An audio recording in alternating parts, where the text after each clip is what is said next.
नमस्कार सर्वांना. आज आपण टरबूज आणि बीटपासून सॉस बनवणार आहोत. सर्वप्रथम आपण टरबूज आणि बीटला वाफेवर गॅसवर गरम करून घ्यायचं. थोडंसं गरम करून खाली ठेवून थंड झाल्याच्या नंतर मिक्सरमध्ये टाकायचं. बीट आणि टरबूज टाकून घ्यायचं मिक्सरमध्ये.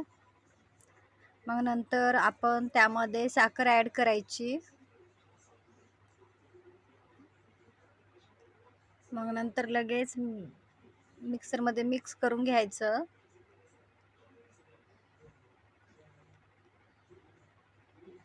मिक्स करून घेतला आहे आपण. हे बघा, आपला सॉस तयार आहे.